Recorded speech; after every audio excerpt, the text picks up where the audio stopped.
प्रधानमंत्री नरेंद्र मोदी चीन के अपने दौरे पर तियानजिन में शंघाई सहयोग संगठन शिखर सम्मेलन में भाग लेने के लिए पहुंच गए हैं। ये इस वक्त की अहम खबर आ रही है और बिल्कुल इस वक्त की सबसे बड़ी खबर यही है जो हम इस कार्यक्रम के माध्यम से आपको दिखाएंगे। प्रधानमंत्री नरेंद्र मोदी चीन पहुंच चुके हैं। इस घंटे की और इस समय की सबसे बड़ी खबर, एससीओ सम्मेलन में हिस्सा लेने के लिए प्रधानमंत्री नरेंद्र मोदी इस समय चीन पहुंच चुके हैं। शंघाई सहयोग संगठन यानी कि एससीओ एक ऐसा मंच जहां एशिया की सबसे बड़ी ताकतें मिलकर क्षेत्रीय सुरक्षा, आर्थिक साझेदारी और सांस्कृतिक जुड़ाव की दिशा तय करती हैं और प्रधानमंत्री नरेंद्र मोदी इसमें शामिल होंगे। ये 25वां शिखर सम्मेलन है जो तियानजिन में होने जा रहा है। बिल्कुल, ये 25वां शिखर सम्मेलन है जो तियानजिन में होने जा रहा है। प्रधानमंत्री नरेंद्र मोदी का भव्य स्वागत इस वक्त किया जा रहा है तियानजिन एयरपोर्ट पर। आप इन तस्वीरों के जरिए इसको आसानी से समझ सकते हैं। प्रधानमंत्री नरेंद्र मोदी तियानजिन पहुंचे हैं।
प्रधानमंत्री नरेंद्र मोदी चीन के तियानजिन शहर पहुंचे हैं। उद्योग और सूचना प्रौद्योगिकी मंत्री ली लिचिंग ने प्रधानमंत्री नरेंद्र मोदी का स्वागत किया है और तियानजिन हवाई अड्डे पर पारंपरिक अंदाज में भव्य स्वागत हुआ है प्रधानमंत्री नरेंद्र मोदी का। तो प्रधानमंत्री नरेंद्र मोदी की ये चीन यात्रा बेहद महत्वपूर्ण है और ऐसे दौर में जब दुनिया की जियोपॉलिटिक्स लगातार बदल रही है, ये बदलाव ऐसा जिसका असर रणनीतिक और सामरिक होने के साथ साथ व्यापार के मोर्चे पर भी साफ दिखाई देता है। और ऐसे में पीएम का यह चीन का दौरा और शंघाई सहयोग संगठन के इस शिखर सम्मेलन में हिस्सा लेना बेहद महत्वपूर्ण है। बिल्कुल, यहाँ पर एससीओ समिट में हिस्सा लेने के लिए प्रधानमंत्री नरेंद्र मोदी पहुंच रहे हैं और बेहद महत्वपूर्ण ये मंच है। अगर बात करें क्षेत्रीय सुरक्षा की, आर्थिक लाभ की या फिर भू राजनीतिक प्रभाव की, कनेक्टिविटी की, सांस्कृतिक आदान प्रदान की, विभिन्न क्षेत्रों में जिस तरह से विभिन्न सदस्य देशों के बीच ज़्यादा सहयोग और आपसी जुड़ाव को बढ़ाने की बात है, तो ऐसे में बेहद महत्वपूर्ण ये मंच है और भारत 2017 से एससीओ का सदस्य है और इससे पहले 2005 में एक पर्यवेक्षक के रूप में इसमें शामिल हुआ था। और काफ़ी माइलस्टोन्स इस सम्मेलन ने हासिल किए हैं, जिस पर लगातार हम चर्चा करेंगे, लगातार हम बात करेंगे। यहाँ पर प्रधानमंत्री नरेंद्र मोदी चीन दौरे पर पहुंच चुके हैं और इससे पहले अभी तक करीब 5 बार प्रधानमंत्री ने चीन की यात्रा की है। बात करें 2015, 16, 2017 और 2018 में 2 बार प्रधानमंत्री नरेंद्र मोदी चीन का दौरा कर चुके हैं। बिल्कुल, निश्चित तौर पर यह दौरा बेहद महत्वपूर्ण है। बिल्कुल, और जिस तरह से हम लगातार बात कर रहे हैं कि शंघाई सहयोग संगठन यानी कि एससीओ एक ऐसा मंच है जहां एशिया की सबसे बड़ी ताकतें मिलकर क्षेत्रीय सुरक्षा, आर्थिक साझेदारी और सांस्कृतिक जुड़ाव की दिशा तय करती हैं। ये 25वां शिखर सम्मेलन है जो तियानजिन में होने जा रहा है और जहां प्रधानमंत्री नरेंद्र मोदी भी इसमें शामिल होंगे। सवाल कई बनते हैं, सबसे अहम ये भी है कि क्या एससीओ सिर्फ सुरक्षा का मंच है या भारत जैसे देश के लिए ये एक आर्थिक, सांस्कृतिक और भू राजनीतिक प्रभाव बढ़ाने का भी एक बड़ा अवसर साबित हो सकता है। बिल्कुल, इस तरह के सवाल उठेंगे और प्रधानमंत्री नरेंद्र मोदी की यात्रा इसीलिए कहा जा रहा है कि यह बेहद महत्वपूर्ण है और ऐसे दौर में जब दुनिया की जियोपॉलिटिक्स लगातार बदल रही है और यह बदलाव ऐसा है जिसका असर सिर्फ रणनीतिक और सामरिक नहीं है बल्कि इसके साथ साथ इसमें व्यापार के मोर्चे पर भी इसका असर साफ दिखाई दे रहा है। तो ऐसे में प्रधानमंत्री मोदी का ये चीन दौरा और शंघाई सहयोग संगठन के इस शिखर सम्मेलन में सिर्फ बैठक नहीं होगी बल्कि रणनीति, संवाद और संदेश का अद्भुत संगम भी देखने को मिलेगा। आज के विश्व में देशों के बीच परस्पर सहयोग और समन्वय की जरूरत पहले से कहीं अधिक है। कूटनीति में इस बात की झलक भी इस एससीओ में दिखाई देगी। तो हमारे साथ आज इस विशेष कार्यक्रम में विशेष मेहमान भी होंगे, विशेषज्ञ होंगे, विश्लेषक होंगे, रणनीति के जानकार होंगे जो खोलेंगे इस सम्मेलन की परतें और बताएंगे कि कैसे भारत वैश्विक संवाद में अपनी उपस्थिति और अपने संदेश को और प्रबल कर रहा है। तो आइए जुड़िए हमारे साथ उस यात्रा में जहां शब्दों और कदमों के बीच बुनती जा रही है अंतर्राष्ट्रीय कूटनीति की नई तस्वीर। यह है हमारा विशेष प्रसारण, एससीओ शिखर सम्मेलन, रणनीति, संवाद और संदेश। बिल्कुल, और आपको बता दें कि प्रधानमंत्री नरेंद्र मोदी चीन के अपने दौरे पर तियानजिन में शंघाई सहयोग संगठन शिखर सम्मेलन में भाग लेने के लिए पहुंच गए हैं। दुनिया के साथ पूरे एशिया की नजरें इस अहम बहुपक्षीय मंच और भारत की सक्रिय भूमिका पर टिकी हैं। तियानजिन से हमारी संवाददाता जेसिका तनेजा की एक खास रिपोर्ट देखते हैं।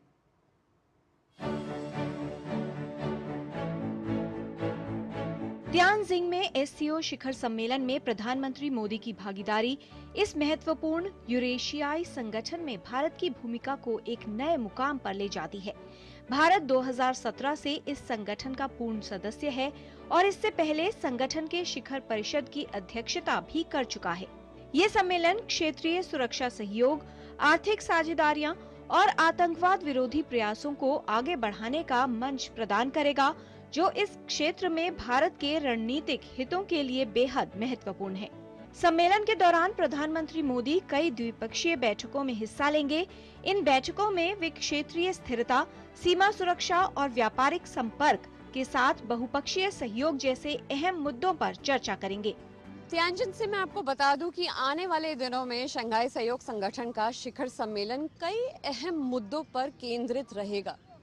सदस्य देश क्षेत्रीय सुरक्षा, आर्थिक सहयोग और ऊर्जा के नए आयामों पर चर्चा करेंगे। भारत अपनी प्राथमिकताओं को सामने रखेगा, जिसमें आतंकवाद के खिलाफ साझेदारी को मजबूत करने और व्यापार तथा कनेक्टिविटी से जुड़े अवसरों को आगे बढ़ाना शामिल होगा। उम्मीद की जा रही है कि इस सम्मेलन में ऐसे ठोस निर्णय निकलेंगे कि आने वाले समय में पूरे क्षेत्र की रणनीतिक दिशा को प्रभावित करेंगे। ये दौरा भारत और चीन के बीच हाल ही में हुई कई कूटनीतिक बैठकों के बाद हो रहा है, जिनमें पिछले साल कजान में प्रधानमंत्री मोदी और राष्ट्रपति शी जिनपिंग की मुलाकात और हाल ही में चीनी विदेश मंत्री वांग यी की भारत यात्रा शामिल है। प्रधानमंत्री मोदी का तियानजिन पहुंचना एशियाई महादेश में भारत की सक्रिय कूटनीति को दिखाता है। प्रधानमंत्री मोदी का ये दौरा हालिया भू राजनीतिक माहौल में बहुपक्षीय जुड़ाव, द्विपक्षीय स्थिरता और विकास को रणनीतिक रूप से संतुलित करने का प्रयास है। Jessica Taneja, DD news, Tianjin.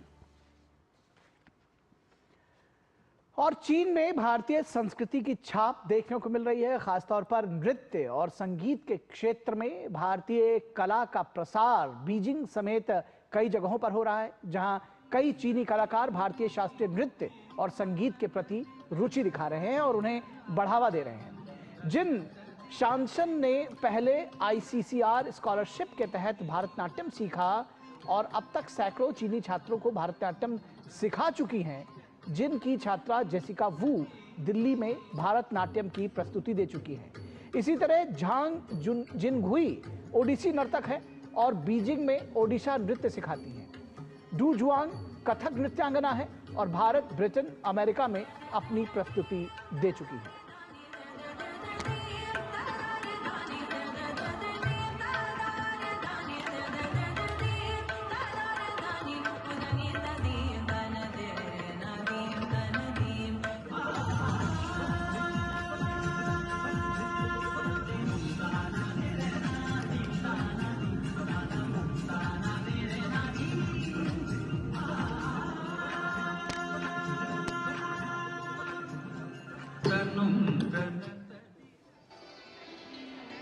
चीन के कलाकार जुआन जिन ने उस्ताद अकरम खान से तबला सीखा है और बीजिंग के मिंजू यूनिवर्सिटी में तबला सिखाती हैं वो।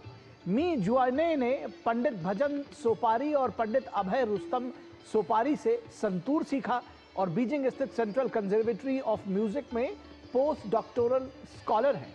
वहीं लुई हुई युआन ने गुरु देवू चौधरी से सितार सीखा है और दिल्ली विश्वविद्यालय की छात्रा रह चुकी हैं। लियू बीजिंग स्थित सेंट्रल कंजर्वेटरी ऑफ म्यूजिक में पिछले 8 सालों से सितार सिखा रही है।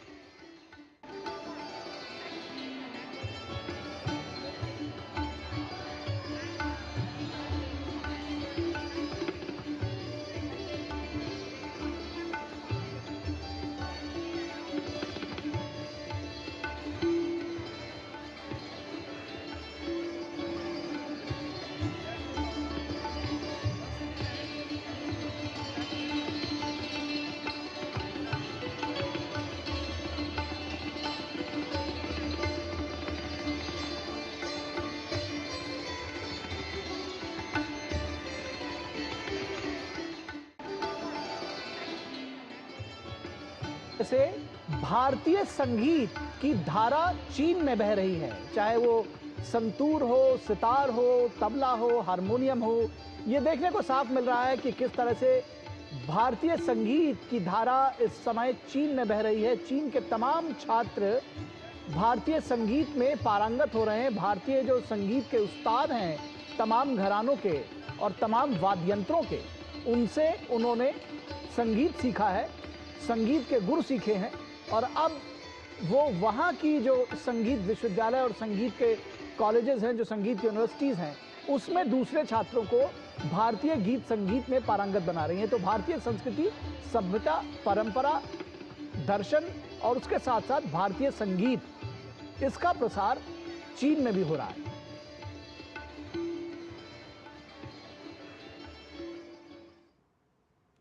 तो अगर देखा जाए तो एक नई धारा बह रही है चीन में भी भारतीय संगीत की, आपने देखा। और प्रधानमंत्री नरेंद्र मोदी की जो ये चीन यात्रा है, ये बेहद महत्वपूर्ण है। किन मायनों में चीन और भारत के संबंध रहे हैं, कैसे ये जो पूरी यात्रा है उसके क्या मायने हैं, ये समझाएंगी हमारी सहयोगी जया आपको। यकीनन निखिल, जिस तरह से हम देख रहे हैं कि भारतीय संस्कृति, कलाएं आज भारत ही नहीं बल्कि विश्व के कोने कोने में लोगों को प्रभावित कर रही हैं और इसकी एक बहुत ही खूबसूरत झलक अभी देखी हमने तस्वीरों में।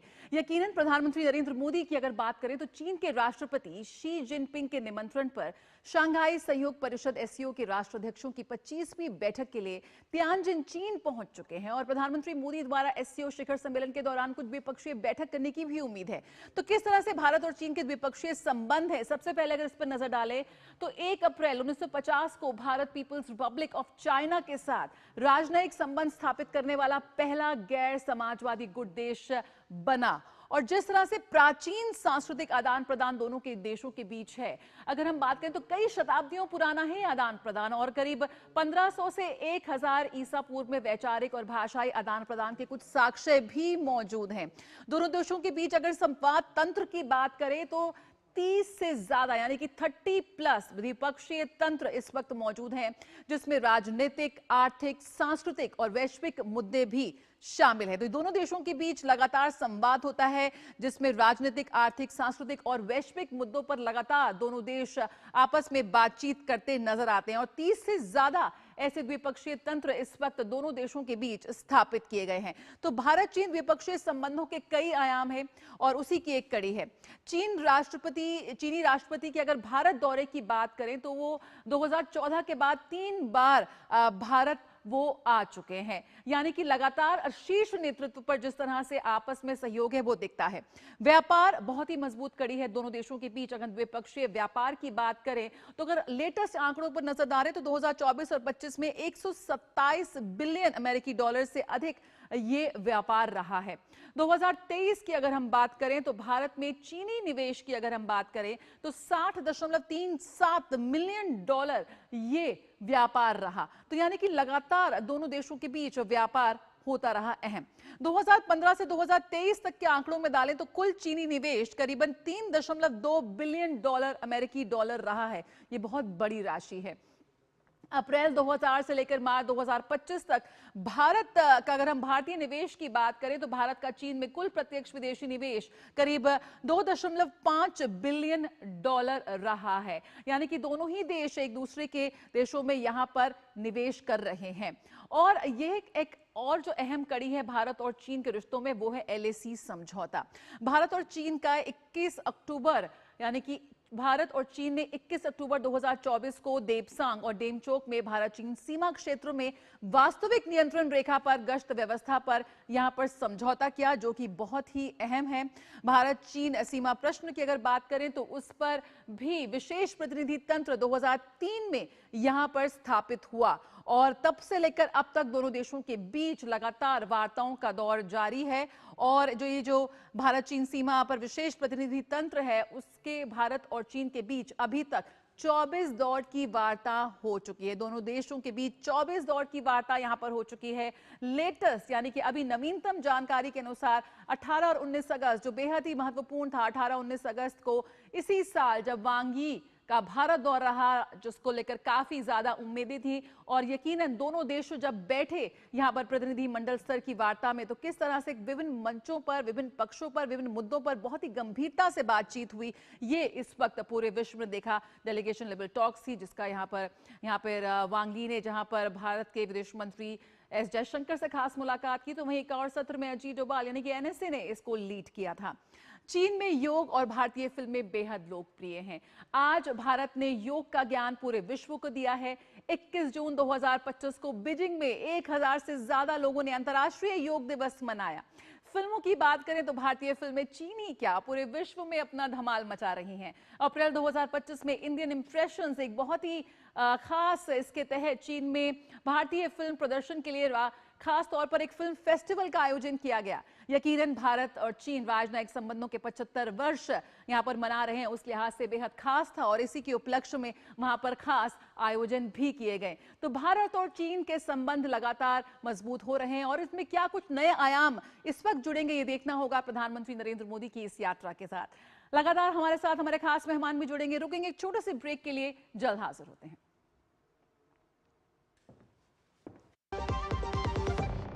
सुनो, एक अच्छी इंश्योरेंस पॉलिसी AI से पूछते हैं।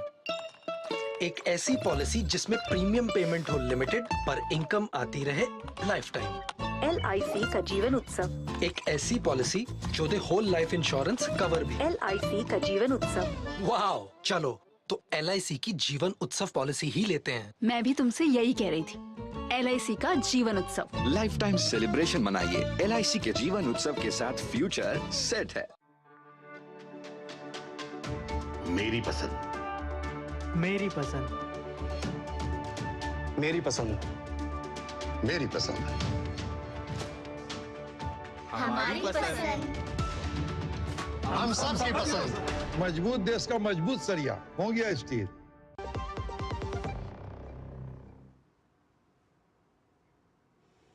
स्वागत है आपका। ब्रेक के बाद हम चर्चा कर रहे हैं प्रधानमंत्री नरेंद्र मोदी की चीन यात्रा की। बात हो रही है SCO शिखर सम्मेलन, रणनीति संवाद और संदेश, और इस विषय पर बातचीत करने के लिए हमारे साथ खास मेहमान जुड़े हुए हैं, उनसे आपका परिचय करा दें। हमारे साथ वीना सीकरी जो कि फॉर्मर सीनियर डिप्लोमेट हैं, हमारे साथ जुड़ी हुई हैं। वीना सीकरी जी, बहुत स्वागत है आपका।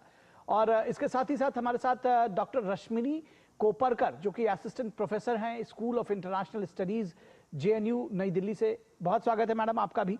और मैडम वीना सीकरी, अगर हम सबसे पहले आपके साथ आपके पास आए, शुरुआत करें इस चर्चा की और ये समझने की कोशिश करें कि प्रधानमंत्री नरेंद्र मोदी की ये यात्रा, इतना इसको हाइप क्यों दिया जा रहा है? इतना हाइप शब्द नहीं यूज करूंगा, बल्कि कहूंगा इतना महत्व क्यों दिया जा रहा है? क्यों इतनी महत्वपूर्ण है? इस लिहाज से भी कि SCO की बैठकों में तो पहले भी प्रधानमंत्री हिस्सा ले चुके हैं, तो इस बार ऐसा खास क्या है? वाकई ये हमारे प्रधानमंत्री के लिए बहुत ही महत्वपूर्ण यात्रा है और इसके कई रीजंस हैं। कई इसके, एक तो सबसे पहले देखिए कि SCO की हिस्ट्री देखिए और देखिए कि इंडिया, भारत और चीन के बीच जो बायलैटरल रिलेशन है उनकी हिस्ट्री देखिए। जरूर SCO में हमने हमेशा हिस्सा लिया है, लेकिन 2020 के बाद आप जानते हैं जब गलवान में भारत और चीन के बॉर्डर पे झड़प हुई थी और बहुत सारे पहले जो पीस एंड ट्रैंक्विलिटी के एग्रीमेंट्स थे उनमें उनको उल्लंघन करके चीन ने ये किया था, तो उसके बाद चीन और भारत के रिश्तों में काफी एक वातावरण बना था कि बातचीत भी तकरीबन बंद हो गई थी। उससे पहले तो जैसे आपने बिल्कुल सही फरमाया कि बहुत सारे आदान प्रदान थे और ट्रेड भी बहुत सारी थी। तो और इवन अभी 2023 में जब भारत प्रेसिडेंट थे, उनकी प्रेसिडेंसी थी SCO की, तब भी वर्चुअल मोड में समिट हुई थी। तब समिट भारत में नहीं हुई थी, वर्चुअल मोड। खैर उस साल तो हम G20 के साथ भी बहुत बिजी थे, तो लेकिन वो वर्चुअल मोड में समिट हुई थी। और लेकिन पिछले साल कजान में जो SCO की समिट हुई है, उस कजान में रशिया में भारत प्रधानमंत्री मोदी जी और चीन के प्रेसिडेंट शी जिनपिंग की मुलाकात हुई थी।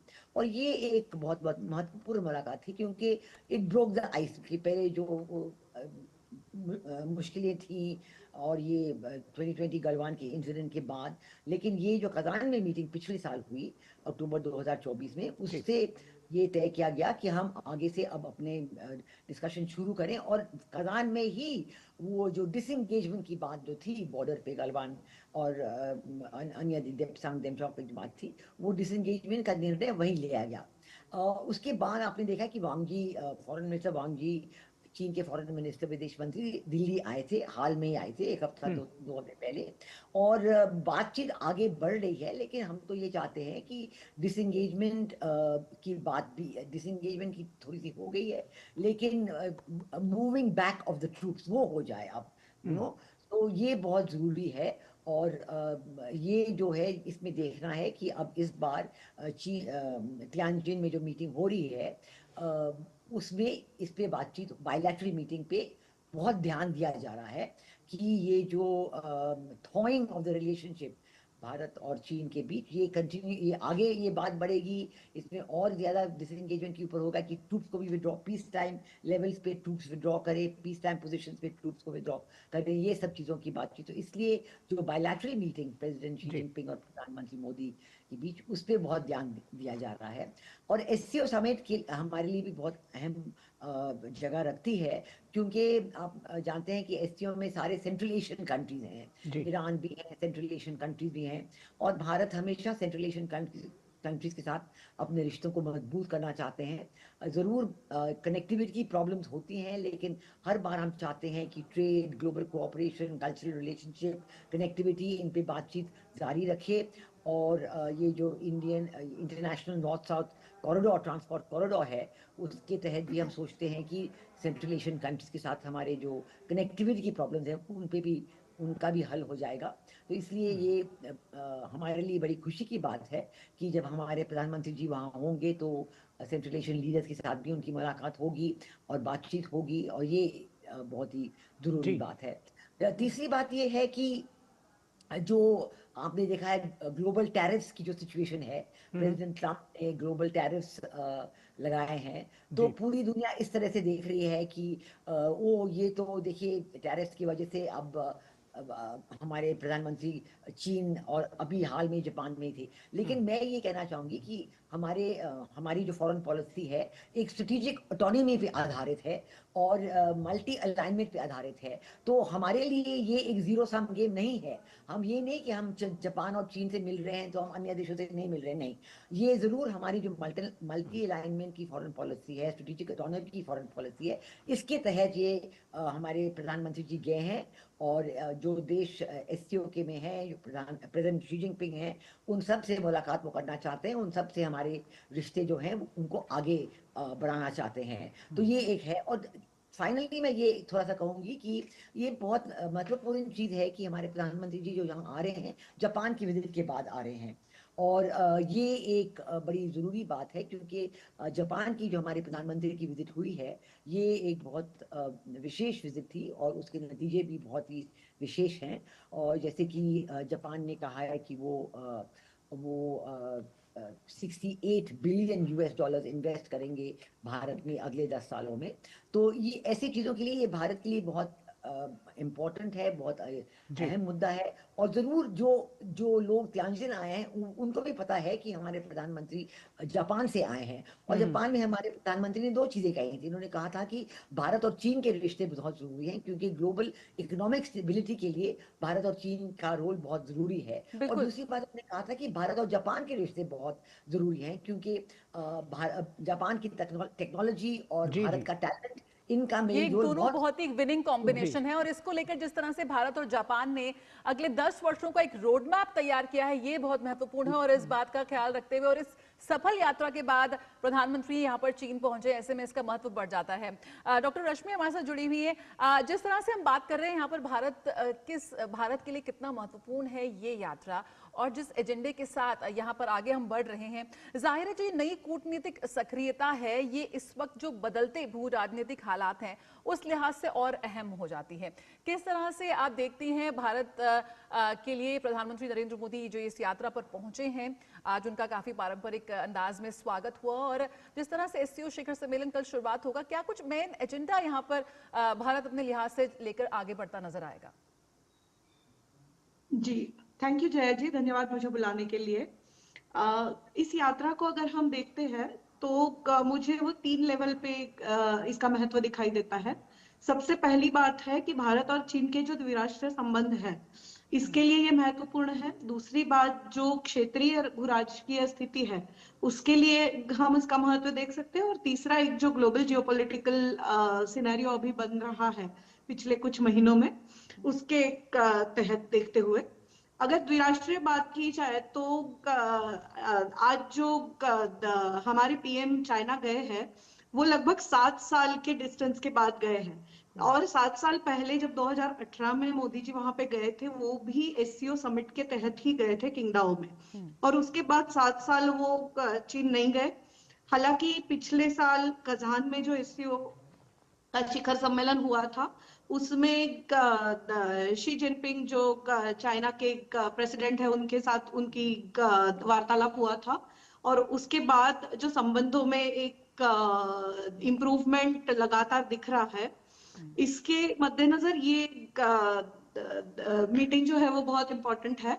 और जो ये देखा जा रहा है कि 2 बार वो आपस में वार्तालाप करेंगे आने वाले 2 दिनों में।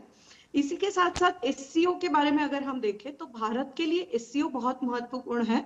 2005 से हम पर्यवेक्षक थे इस संगठन में और 2017 में हमें पूर्ण सदस्यता मिली थी। और एससीओ के साथ हमारा जुड़ना जो है वो एक यूरेशियन जियोपॉलिटिकल स्टेज पर भारत का प्रवेश इस तरह से देख सकते हैं। यूरेशिया खास करके जो सेंट्रल एशियन कंट्रीज हैं उन्हें हम एक्सटेंडेड नेबरहुड कहते हैं और उनके साथ लगातार संबंध सुधारने की कोशिश मोदी जी ने की है 2014 से। और उसी परिप्रेक्ष्य में मैं एससीओ के भारत के मेंबरशिप को और अभी तक जो एक योगदान दिया है उसे देखती हूँ। 2023 में जब एससीओ का शिखर सम्मेलन भारत में, हालांकि वो उस समय वर्चुअल किया गया था, लेकिन उस प्रेसिडेंसी के दौरान बहुत सारे ऐसे इनिशिएटिव्स हमने लाए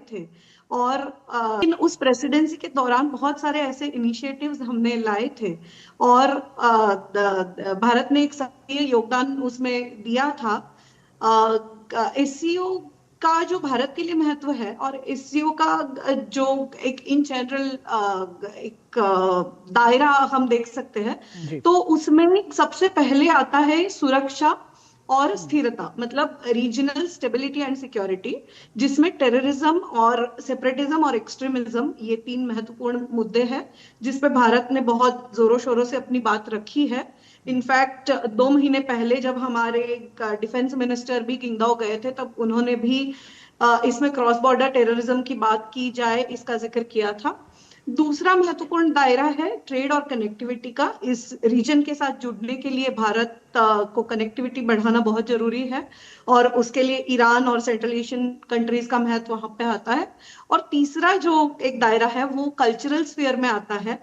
अभी जो दृश्य आप दिखा रहे थे, जिस तरह भारत के संस्कृति, हमारे मूल्य, हमारी ट्रेडिशंस, हमारे संगीत, नृत्य वहां पे जो एक पॉपुलर है, उनकी जो लोकप्रियता है, वो सिर्फ चीन में नहीं है, एससीओ में जितने देश है वहां सभी जगह पे ये पॉपुलैरिटी दिखाई देती है। और इसको बढ़ावा देने के लिए भारत ने कल्चरल कैपिटल का भी एक पहल किया था। 2023 में वाराणसी एससीओ की सबसे पहली सांस्कृतिक राजधानी बनी थी और ये परंपरा अभी भी जारी है। इस साल चीन भी किंगदाओ में उस तरह के कुछ इवेंट्स ऑर्गेनाइज करा रहा है। और एक पीपल टू पीपल कनेक्शंस और ह्यूमैनिटेरियन, उसमें काफी एक नए आयाम भी हम इंट्रोड्यूस करने की कोशिश कर रहे हैं, जैसे कि डिजास्टर रिलीफ हो गया, यूथ एम्पावरमेंट हो गया, और इस तरह के एक बहुत बड़े विस्तृत दायरे में हम एससीओ की तरफ देखते हैं। बिल्कुल। तो किस तरह से दोनों देश, एससीओ समिट तो है ही, एससीओ समिट के साथ साथ किन विभिन्न क्षेत्रों में भारत और चीन की एक साझेदारी और सहयोग हम देख सकते हैं, इस पर भी हमारी नजर रहेगी। आप दोनों खास मेहमान हमारे साथ जुड़े रहिए, हम आगे भी लगातार चर्चा करेंगे। लेकिन यहाँ पर जानने की कोशिश करते हैं कि आखिर क्या है ये एससीओ, क्या कुछ एससीओ का जो इतिहास रहा है, किस तरह से ये संगठन इतना महत्वपूर्ण बना, इसके सदस्य क्या क्या हैं, आइए जानने की कोशिश करते हैं। हमारे साथ निखिल जुड़ गए हैं इस वक्त वीडियो कॉल पर। निखिल समझाते हैं। बिल्कुल जया, एससीओ क्या है, इस संघाई सहयोग संगठन, और क्यों है ये महत्वपूर्ण? आखिर 10 जो सदस्य हैं उसके इतने महत्वपूर्ण क्यों माने जा रहे हैं? और इसमें प्रधानमंत्री नरेंद्र मोदी भाग लेने के लिए पहुंचे हैं, तो उनका वहां पहुंचना भी क्यों इतना मायने रखता है, इस पर भी बात करेंगे कि आखिर ये एससीओ क्या है और एससीओ में जो 10 सदस्यीय बहुपक्षीय संगठन है वो आखिर क्यों इतना महत्वपूर्ण रखते हैं ये 10 देश, आखिर इसका उद्देश्य क्या है। दरअसल एससीओ की शुरुआत अगर कही जाए तो ये 15 जून 2001 में हुई थी और एससीओ जो है, जैसा कि बताया, 10 सदस्यीय बहुपक्षीय संगठन है और इसमें 10 देश जाहिर तौर पर जुड़े हुए हैं और 15 जून 2001 को इसकी स्थापना हुई थी। 15 जून 2001 यानी 24 वर्ष पहले। भारत, बेलारूस, चीन, ईरान, कजाकिस्तान, किर्गिस्तान, पाकिस्तान, रूस, ताजिकिस्तान और उज्बेकिस्तान ये इसके सदस्य हैं। तो आप देखिएगा कि जो सदस्य देश है वो आखिर कौन कौन है। 2 पर्यवेक्षक राज्य हैं इसमें, इस्लामिक गणराज्य अफगानिस्तान और मंगोलिया। तो अफगानिस्तान और मंगोलिया इसमें पर्यवेक्षक हैं। साथ ही साथ एससीओ के 14 संवाद साझेदार भी हैं, यानी कि 10 जो परमानेंट मेंबर हैं उसके अलावा 14 जो उनके डायलॉग पार्टनर्स हैं। एससीओ की शुरुआत 1996 में शंघाई 5 के रूप में हुई थी, जब 5 देशों ने मिलकर के शंघाई 5 के तौर पर इसकी शुरुआत की थी और उसमें चीन, रूस, कजाकिस्तान, ताजिकिस्तान और किर्गिस्तान थे। और शंघाई जो 5 समूह था वो इन्होंने मिलकर के इसकी शुरुआत की थी और 2001 में इसको विस्तार देकर के इन्होंने 6ठे सदस्य के रूप में उज्बेकिस्तान को इसमें जोड़ा था और उसी के साथ इसकी एससीओ के तौर पर इसका नामकरण किया गया था और शंघाई 5 से ये शंघाई सहयोग संगठन के तौर पर इसका नामकरण हुआ था। जुलाई 2005 के अस्ताना शिखर सम्मेलन में भारत, ईरान और पाकिस्तान इसके पर्यवेक्षक बने थे। तब वो परमानेंट मेंबर नहीं हुए थे, लेकिन वो उसके पर्यवेक्षक हुए थे। जुलाई 2015 में रूस के उफा में भारत पूर्ण सदस्य के रूप में इसमें शामिल हुआ, यानी कि 2005 में वो पर्यवेक्षक हुआ और 2015 में वो उसके पूर्ण सदस्य के तौर पर वो उसमें शामिल हुआ। जून 2017 में अस्ताना शिखर सम्मेलन में भारत आधिकारिक तौर पर पूर्ण सदस्य बना। 2017 में आधिकारिक तौर पर पूर्ण सदस्य बना। 4 जुलाई 2023 को भारत द्वारा आयोजित एससीओ शिखर सम्मेलन में ईरान सदस्य राज्य बना। ईरान भी इसका एक सदस्य बना 2023 में, जब भारत में ये सम्मेलन आयोजित किया गया था। और इसके साथ ही साथ 4 जुलाई 2024 को अस्ताना में एससीओ शिखर सम्मेलन का आयोजित किया गया। ये पिछला जो शिखर सम्मेलन है उसकी बात कही जा रही है। और इसके अलावा अगर हम बात करें तो बेलारूस नए सदस्य के रूप में इसमें शामिल हुआ है। तो ये रही इस संगठन की रूपरेखा। अगर अब इसके लक्ष्यों की बात करें कि आखिर इसके उद्देश्य क्या हैं, तो आतंकवाद, अलगाववाद और उग्रवाद का मुकाबला करना सबसे बड़ी बात यह है, क्योंकि ये बहुत की इश्यूज हैं जिन पर भारत बहुत इत्तेफाक भी रखता है। और आतंकवाद, अलगाववाद और उग्रवाद का मुकाबला करना इस सहयोग संगठन का मुख्य उद्देश्य है। क्षेत्रीय मंच के रूप में सदस्यों के बीच सहयोग के क्षेत्रों की विस्तृत श्रृंखला है, एक बड़ी सीरीज है, तमाम सारे क्षेत्र हैं जिसमें इसमें सारे जो सदस्य हैं वो एक दूसरे के साथ सहयोग को आगे बढ़ाते हैं। तो ये बेहद महत्वपूर्ण है और ये भी जानने की जरूरत है, जैसा कि आपने देखा कि इसका जो लक्ष्य है वो भारत के लिहाज से बहुत महत्वपूर्ण है, क्योंकि भारत बार बार कहता रहा है कि आतंकवाद की बात हो, अलगाववाद की बात हो, उस पर वो जीरो टॉलरेंस रखता है। तो ये रहा है। और उसके अलावा इसके अगर हम जब हम एससीओ की बात करेंगे तो आपने देखा कि किस तरह से क्षेत्रीय मंच के रूप में सदस्यों के बीच में सहयोग के क्षेत्रों की एक विस्तृत श्रृंखला है, ये हमने आपको बताया है। तो कुल मिलाकर ये करता है, इस पर लगातार हम यहाँ पर बात कर रहे थे। इतिहास जो रहा है एससीओ का, उस पर हमने एक नजर डाली। हमारे साथ हमारे दो खास मेहमान इस वक्त जुड़े हुए हैं। वीना जी हमारे साथ जुड़ी हुई हैं। वीना जी, जिस तरह से हम यहाँ पर ना सिर्फ एससीओ समिट को लेकर बल्कि भारत और चीन के संबंधों पर भी और ज्यादा उसको विभिन्न पहलुओं के हिसाब से समझने का प्रयास करते हैं। इसी महीने की शुरुआत में जिस तरह से जो चीन के विदेश मंत्री वांग यी की जो दौरा था भारत का, उसे व्यापक रूप से हमने इस यात्रा की तैयारी के रूप में देखा और बेहद अहम था वो दौरा, जब हमने देखा किस तरह से उन्होंने एस जयशंकर से खास मुलाकात हुई और एनएसए अजीत डोभाल ने भी इस डेलीगेशन लेवल टॉक्स को यहाँ पर लीड किया। किस तरह से आप देखते हैं कि इस वक्त जो वैश्विक स्थिति है, दोनों ही दो देश यहाँ पर सहयोग के नए आयाम को तलाशते हुए आगे बढ़ते हुए नजर आ रहे हैं? जी बिल्कुल, दोनों देश भारत और चीन मेरे ख्याल वो नए सिरे से अपनी कोऑपरेशन स्थापित करना चाहते हैं। और ज़रूर जब जैसे आपने कहा, जब फॉरेन मिनिस्टर वांग यी भारत आए थे तो उन्होंने काफ़ी आश्वासन दिए थे। ये भी था कि शायद डिसएंगेजमेंट भी हो जाए बॉर्डर पे। उन्होंने ये भी कहा कि हम टनल बोरिंग मशीन और फर्टिलाइजर्स और रेयर अर्थ वो भी भेजेंगे भारत को। इन्होंने काफ़ी आश्वासन दिए थे जब वो भारत में आए थे। और अब ये देखने वाली बात है कि इन आश्वासन के बेसिस पे ये इम्प्लीमेंट होते हैं कि नहीं, मतलब ये आगे चीजें बढ़ेंगी कि नहीं। कि कभी होता है कि वो आश्वासन दिया उसके बाद कुछ नहीं होता। तो इसलिए जो अब मुलाकात होने वाली है प्रधानमंत्री मोदी जी और प्रेसिडेंट शी जिनपिंग की, ये इसलिए बहुत महत्वपूर्ण है क्योंकि इससे ये मतलब ये जो कहते हैं शिखर लेवल पे, शिखर सम्मेलन से वो जो स्टैंप ऑफ अप्रूवल होता है ना कि आगे का रास्ता ऐसे रहेगा। और मिलिट्री एस्पेक्ट्स पे भी, जैसे कि डिसएंगेजमेंट हुआ किस तरीके से होगा, कैसे होगा, और ट्रेड कैसे चलेगा, क्योंकि हमें पता है कि भारत की जो है $100 बिलियन ऑलमोस्ट ट्रेड डेफिसिट है चीन के साथ।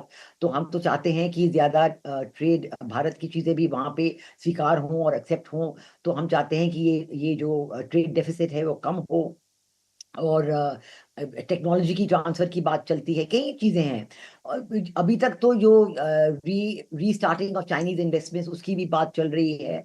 तो काफी ऐसे मुद्दे हैं, बहुत मुद्दे हैं जिन पे जरूर बातचीत होगी। और कहते हैं कि 2 बार मुलाकात होगी प्रेसिडेंट शी जिनपिंग और प्राइम मिनिस्टर मोदी जी की। तो ये भी देखने वाली बात, इसी बहुत पूरी दुनिया बड़े ध्यान से देख रही है। और हमने देखा है कि टैरिफ्स के मामले पे भी प्रेसिडेंट शी जिनपिंग की सरकार ने काफी कहा है कि उन्होंने इस हद तक कहा है कि ये टैरिफ्स क्यों लग रहे हैं भारत पे, हम भारत के साथ हैं, हम हम चाहते हैं कि ऐसी बुलिंग नहीं होनी चाहिए। तो ये सब चीजें हैं, लेकिन वास्तविक में कैसे ये एग्रीमेंट होता है जब दोनों की शिखर सम्मेलन होगी प्रेसिडेंट शी जिनपिंग और प्राइम मिनिस्टर मोदी की, उसमें बहुत कुछ पता चलेगा। और लेकिन एक और भी बात है कि चीन ने हाल में ऐसे भी कहा है, जब फॉरेन मिनिस्टर वांग ही भारत में थे, उन्होंने पहली बार जो उनका जो रीड आउट था जो बीजिंग से आया था, उसमें मल्टीपोलैरिटी की बात उन्होंने इस्तेमाल की। तो जरूर शायद चीन चाहते हैं कि पूरी दुनिया में मल्टीपोलैरिटी आना चाहते हैं, लेकिन ये बहुत जरूरी है कि वो एशिया में भी मल्टीपोलैरिटी की स्वीकारी करें और ये भी जान जाए कि एशिया में सिर्फ चीन नहीं है, चीन भी है, भारत भी है। भारत और चीन को इकट्ठा मिलजुल के रहना चाहिए, इस पे उनका समझौता होना चाहिए और ये समझौता पे अमल होना। बिल्कुल जी। एम्बेसडर सीकरी, आपको यहाँ बीच में रोकना चाहेंगे, आपके पास दोबारा लौटेंगे, लेकिन यहाँ से दर्शकों आपको सीधे ले चलेंगे नोएडा, जहां रक्षा मंत्री राजनाथ सिंह रक्षा उपकरण और ड्रोन इकाई के कार्यक्रम को संबोधित कर रहे हैं। पेलोड ड्रॉप ड्रोन्स हों, स्वार्म ड्रोन्स हों और प्रिसीजन गाइडेड मिसाइल ड्रोन्स हों, ये सभी स्टेट ऑफ द आर्ट तथा बड़े उन्नत किस्म के रिलायबल इक्विपमेंट हैं जो भारत की डिफेंस कैपेबिलिटी को और भी इन्हांस करेंगे, बढ़ाएंगे, मेरा पक्का विश्वास है। ये सारी चीजें देखकर मुझे इस संस्थान का जो ध्येय वाक्य है, प्रत्यक्षम किम प्रमाणम, इस संस्थान में इस ध्येय वाक्य को अपने काम, इस संस्थान ने इस ध्येय वाक्य को अपने काम से साबित कर दिया है। इस संस्थान की पूरी टीम को, जितने भी आप सब टीम के लोग यहां पर बैठे हुए हैं, मैं जानता हूं कि संस्थान में निश्चित रूप से टीम स्पिरिट के साथ काम होता होगा। इतना बड़ा काम रुतबा जमाकर, दहशत पैदा करके नहीं किया जा सकता, बल्कि साथ लेकर पूरी जितनी भी टीम है उसको परिवार की तरह साथ लेकर जो चलेगा वही ये काम कर सकता है। और साथियों, जब हम उत्तर प्रदेश की धरती पर हैं तो मैं आप सबका ध्यान एक महत्वपूर्ण मुद्दे की ओर यहां दिलाना चाहूंगा। एक समय था जब इस प्रदेश में ईज ऑफ डूइंग बिजनेस, माने कि कोई काम धाम करने के लिए जो सहजता, सरलता चाहिए, ईज ऑफ डूइंग बिजनेस के नाम पर अव्यवस्था फैली हुई थी। इंडस्ट्री में मैन्युफैक्चरिंग करना तो बहुत। तो बिल्कुल इस वक्त हम देख रहे थे जहां पर राजनाथ सिंह इस वक्त एक विशेष कार्यक्रम को यहां पर संबोधित कर रहे थे। राजनाथ सिंह रक्षा उपकरण ड्रोन इकाई के कार्यक्रम को संबोधित यहां पर कर रहे थे। जिस तरह से भारत आज रक्षा क्षेत्र में भी आत्मनिर्भरता की ओर बढ़ रहा है, उसका एक और बहुत ही सशक्त उदाहरण यहां पर वो पेश कर रहे थे। रुकेंगे एक छोटे से ब्रेक के लिए, जल्द हाजिर होते हैं।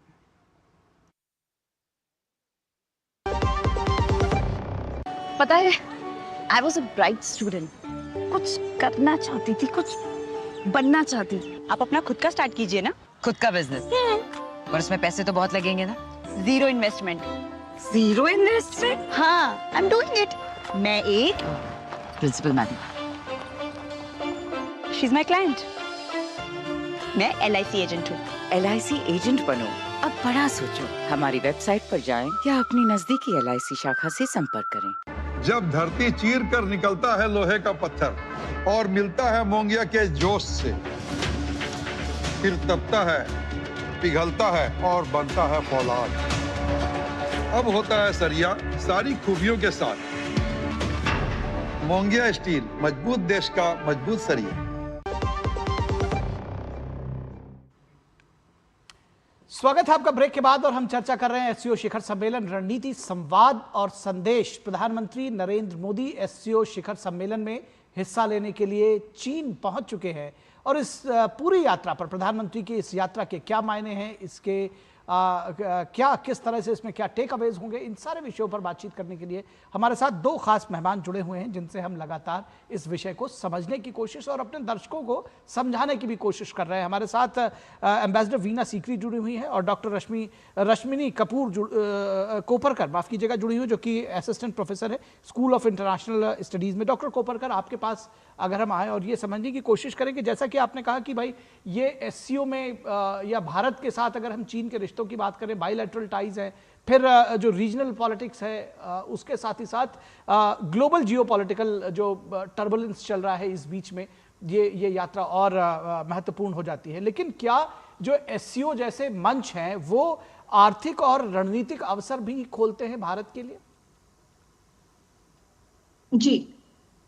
जी धन्यवाद। जैसा कि मैंने कहा, एससीओ के जो 3 दायरे हैं, एक उसमें है सुरक्षा, दूसरा है ट्रेड और कनेक्टिविटी, और तीसरा है कल्चर। उसमें सबसे महत्वपूर्ण कड़ी इसमें कनेक्टिविटी की है, क्योंकि पाकिस्तान और अफगानिस्तान की टेरिटरी के कारण भारत का यूरेशिया के साथ जो फिजिकल कनेक्टिविटी है वो टूट गया है, और उसके कारण हमने जो कनेक्टिविटी इनिशिएटिव्स लॉन्च किए हैं रशिया और ईरान के साथ, और काफी मध्य एशियाई देशों के साथ, जो हम इंटरनेशनल नॉर्थ साउथ कॉरिडोर बना रहे हैं, या अशगाबाद एग्रीमेंट हो, चाबहार पोर्ट हो, ये सारे जो इनिशिएटिव्स भारत आगे बढ़ा रहा है, इसमें एससीओ का बहुत बड़ा एक भूमिका रही है। और एससीओ के जितने भी देश हैं वो इसमें बढ़ चढ़ के हिस्सा लेते हुए दिखाई दे रहे हैं। और जो ट्रेड को बढ़ाने की बात हो, अगर हम चीन को देखते हैं तो ये सारे देशों के साथ चीन नंबर 1 ट्रेडिंग पार्टनर है, लेकिन भारत के लिए अभी भी बहुत पोटेंशियल है। भारत का ट्रेड इन कंट्रीज के साथ अभी भी बहुत बढ़ सकता है, और इसके लिए ये कनेक्ट महत्वपूर्ण साबित हो सकती है। हालांकि ये सारे देश बेल्ट एंड रोड इनिशिएटिव के साथ भी जुड़े हुए हैं, जिसमें भारत ने हिस्सा नहीं लिया है, लेकिन फिर भी इसके तहत एससीओ के तहत कुछ और नए आयाम इसमें खुलने की एक संभावना नजर आती है। दूसरी बात, जो पीपल टू पीपल कांटेक्ट की अगर होती है, कि जिस तरह से डायरेक्ट फ्लाइट्स अभी भारत और चीन की भी, हम द्विराष्ट्रीय संबंध भी अगर देखते हैं तो 5 साल बाद जो भारत चीन के डायरेक्ट फ्लाइट्स है वो दोबारा शुरू होने जा रहे हैं। उसी के साथ साथ जो नाथुला पास से हमारे यात्री कैलाश मानसरोवर यात्रा करने जाते हैं, उसकी भी एक बातचीत शुरू हो चुकी है। क्रॉस बॉर्डर ट्रेड भी शुरू होने की बातें हो रही है, और ये सारी जो बातें हैं उनको एससीओ जैसे संगठन और एससीओ जैसे मंचों पर और बढ़ावा मिलेगा, और भारत को अपनी बात रखने के लिए एक मंच जिसमें दूसरे 9 प्रादेशिक महत्वपूर्ण देश शामिल है। इसमें सबसे महत्वपूर्ण बात दहशतवाद की आती है, खास करके जो ऑपरेशन सिंदूर के बाद जिस तरह की स्थिति बनी हुई है, और भारत ने इसमें बहुत महत्वपूर्ण एक बात अपनी रखी है। एससीओ जो है वो हर तरह के, हर मैनिफेस्टेशन के, हर रूप के दहशतवाद का विरोध करता है, लेकिन फिर भी जो जॉइंट स्टेटमेंट आया था उसमें क्रॉस बॉर्डर टेररिज्म की बात नहीं थी। पाकिस्तान जैसे देश का जो खुद टेरर स्पॉन्सर कंट्री एक है, उसका वहां पे होना और क्रॉस बॉर्डर टेररिज्म की इन वर्ड्स को जॉइंट डिक्लेरेशन में नहीं लेना, ये भी भारत के लिए एक चैलेंज है, और इसलिए हमें इन देशों के सामने अपनी बात लगातार करते रहनी पड़ेगी। और सुरक्षा के लिए और दहशतवाद के लिए भी एससीओ एक बहुत बड़ा मंच माना जाता है। बिल्कुल एम्बेसडर वीना सीकरी, इसी बात को आगे बढ़ाएंगे। आपको याद होगा जो पिछले मंत्रिस्तरीय जो बैठक हुई थी उसमें ऑपरेशन सिंदूर को के बारे में जिक्र करने से भी इनकार कर दिया था, मतलब उसका जिक्र नहीं हुआ था, और साथ ही साथ पाकिस्तान में टेररिज्म की बात हो रही थी, जिसके बाद भारत ने उसको स्वीकार करने से इनकार कर दिया था। अब जब हम एक नए सिरे से, जिसको कहते हैं कि फिर से हम एक नई शुरुआत कर रहे हैं, तो क्या उम्मीदें रखनी चाहिए? क्या कुछ बदलेगा अब इसके बाद प्रधानमंत्री की इस यात्रा के बाद? कैसे इसको, क्या उम्मीदें रखनी चाहिए? नहीं, हमारी उम्मीद तो यही है कि जो जॉइंट स्टेटमेंट एससीओ के समिट के बाद निकलेगा, उसमें जरूर काउंटर टेररिज्म पे एक डेफिनेटिव स्टेटमेंट होना चाहिए। और अभी जो निगोशिएट हो रहा है, अभी जैसे हम बातचीत कर रहे हैं, वहाँ पे सीनियर ऑफिशियल्स मिनिस्ट्रियल लेवल पे निगोशिएशंस चल रही होंगी इस पे कि वो जॉइंट स्टेटमेंट कैसा हो, कैसे कंक्लूड हो। हमारी तो पूरी उम्मीद है कि काउंटर टेररिज्म पे एक बहुत ही स्ट्रॉन्ग स्टेटमेंट होना चाहिए that we can not accept counter terrorism, radicalisation, separatism, extremism, इन सब चीज़ों पे, क्योंकि सिक्योरिटी का जो दायरा है उसमें ये चीज़ें हमारे लिए बहुत ही महत्व रखते हैं। और मेरा ख्याल है, जहाँ तक मेरी उम्मीद है, सारे जो सेंट्रल एशियन देश हैं जो एससीओ में हैं, उनकी सहमति है हमारे साथ इस पे। और उनकी सहमति है हमारे साथ, और उम्मीद है कि वो इसकी सहमति की वजह से ये जो स्टेटमेंट इस समिट के बाद निकलेगा, इस पे टेररिज्म वगैरह इश्यूज पे और अन्य सिक्योरिटी इश्यूज पे बहुत ही डेफिनेटिव स्टेटमेंट होगा। ये तो हम देखेंगे कल शाम तक, या मेरा ख्याल ये स्टेटमेंट आ जाएगा। और इस पे इसीलिए हमारे प्रधानमंत्री जी का वहाँ होना बहुत जरूरी है, क्योंकि उनके कहने से जो वो स्टेटमेंट करेंगे, उनका जो स्टेटमेंट है वो सब लोग सुनेंगे और ध्यान से सुनेंगे। और पूरी दुनिया को पता है कि ऑपरेशन सिंदूर के तहत हमारे देश पहलगाम में क्या हुआ था, उसके बाद ऑपरेशन सिंदूर हुआ था और हमारी इसमें विजय भी हुई थी। हमने नुकसान के सब पता है कि पाकिस्तान तो दूसरा नैरेटिव चला रहा है, लेकिन जहां तक हमारे लोगों ने सब बातचीत की है पूरी दुनिया में, सब लोगों को पता है, चीन को भी अच्छी तरह से पता है। और नेचुरली हमें ये भी फिक्र है, क्योंकि उस वक्त ऑपरेशन सिंदूर के तहत कहा गया था कि चीन भी पाकिस्तान की सहायता उसने की है और सैटेलाइट इमेजरी उनको दी है वगैरह वगैरह। तो ये सब चीजें जो हैं ये बायलैटरल तरीके पे बिल्कुल ठीक है। लेकिन जिसको कहते हैं कि रिश्तों की नई शुरुआत की जाती है, और जब हम ये कह रहे हैं बार बार कि लगातार बदलती हुई वैश्विक परिस्थितियां, जियोपॉलिटिक्स लगातार चेंज हो रही है, उसमें निश्चित तौर पर तमाम अवसर और सिर्फ अपने देश के हितों की बात, जिस तरह से प्रधानमंत्री नरेंद्र मोदी बार इस बात को कहते रहे, उस तरफ भारत आगे बढ़ रहा है और उसी उम्मीद के साथ एससीओ शिखर सम्मेलन में जा रहा है। फिलहाल प्रधानमंत्री नरेंद्र मोदी, जैसा कि हमने तस्वीरों के जरिए दिखाया कि वो चीन पहुंच चुके हैं और प्रधानमंत्री नरेंद्र मोदी के स्वागत के लिए भारतीय समुदाय के बच्चों ने विशेष तैयारियां की हैं। वे प्रधानमंत्री नरेंद्र मोदी से मिलने के लिए भी बहुत उत्सुक और बहुत उत्साहित नजर आ रहे हैं। Hello dear Prime Minister, welcome to China.